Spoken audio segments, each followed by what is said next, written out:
Continuing with the book of Judges, we come to the last and final period, sixth period, the story of Samson. The only thing we know or remember of Samson is his great strength and his long hair, and that his strength comes from his hair being long and never being cut. That's all we know about him, or that's all that we remember about him. But there's more to him than that story.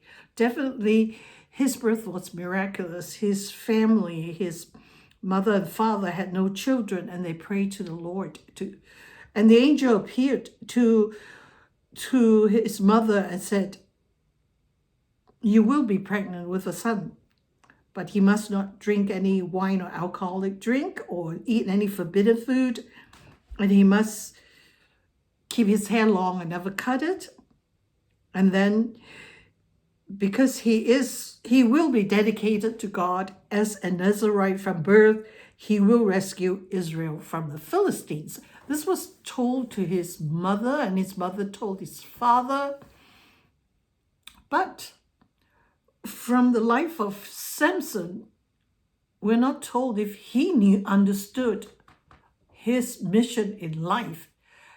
It's looking at it from an unromanticized viewpoint. Today we are older people. We can look at it from a different viewpoint rather than romanticize the story of Samson and Delilah. We hear of popular song, Samson and Delilah, and we seem to have this romanticized view of him.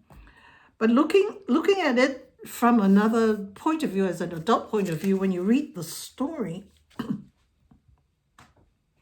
I don't think he ever understood his mission. He knew his strength. He knew he was strong. He knew his strength came from his hair and the other rituals that he does not do.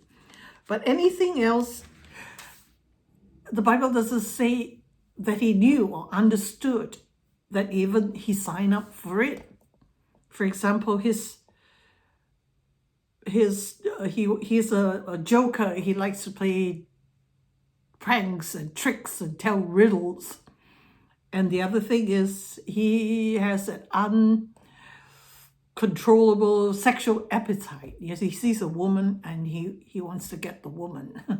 Doesn't matter that they're not the same believers as he is. He's Israelite. It doesn't really matter to him. So the story goes that when the angel appeared to the mother again, she went and told the father, and the father came to the angel and said, "Pray, teach us how to tell us how to teach this child, since he has such an important mission in life." We are not told that was done, because as Samson grew up, he was uncontrollable, and he's always playing tricks. I guess in a poor Israelite family, there's no time for tricks or pranks or practical jokes. You're working on the farm, raising food for your family, but for some reason, Samson found a way to get out of those responsibilities. He was always in the city of Gaza, fooling around with the Philistines' youths. Yeah, especially he has this group of young men who followed him around. They love him because he's the life of the party. He's always pranking them and always telling jokes. And one day he tells his parents, there's a woman in Timnah, the city, says, a Philistine woman said, "I want her. I want to marry her." The parents was disappointed and said, "Can't you find anyone in our tribe or among the Israelites to marry?" He said, "No, I want her." It's like, so, okay, they arranged for the marriage. And on the way to Timnah, there was a lion who attacked them. So he was so strong, he ripped the lion and tore it apart and killed the lion. And later, a few days later, he found that a swarm of bees have as the flesh rot, you have the carcass of the lion, and the bees have gone in there and built a comb there, and there was honey, and then he would take the honey to eat, give some to his parents, and They didn't know where it came from. That's fine. So there was this wedding celebration. His wedding, 7 days. It says there in the Bible, to this Philistine woman in Timnah. So he told his companions, 30 young men, young Philistine men, I'm going to tell you a joke. If you can understand what the joke is and tell me, then I will give you 30 pieces of linen robes, 30 pieces of fancy robes. If you can't, you have to give that to me. So, okay, they tried to figure out the riddle. By the time, at the end of the 7 days, you should be able to tell me that. But they couldn't figure it out. And the Timnah woman kept nagging Samson, tell me, please, you don't love me. Tell me the joke. Tell me. Said, no, I haven't even told my parents. So for 3 days, she nagged him. And it says here, on the 4th day, I think, on the 4th day, the man went to his wife, the Philistine woman, and said, get your husband to tell you the joke, and then you tell us, or else we'll kill your family. So she nagged him, and on the 7th day, Samson relented and told her that it's, the incident with the lion. So now the 3 young Philistine men said to Samson, yeah, I know the reason, the answer to your joke, your riddle. So he got angry. So how could they know? So he killed all 30 of them. He was so furious. And then he went home. He just got married. He went home to his parents. And it says the village people gave his wife to another man. It's okay. That's our man, Samson. So this goes on for a while. He is always in the village, fooling around until he met this prostitute called Delilah. And again, he's so head over heels in love with this Delilah. And the Philistines here wants to know from Delilah what is the secret to his strength. So here again, Delilah nagged him. Please tell me what's the secret. You don't love me. It's like she nags and nags and nags and nags. Finally, he gives in, tells her, it's my hair. It's never been cut. You cut my hair, my strength goes. So that night, as he was sleeping, the Bible tells us, Delilah cut his hair. And in the morning, the Philistines came for him. And Delilah said, quick, Samson, Philistines are coming to kill you. And he thought he was still strong, still did.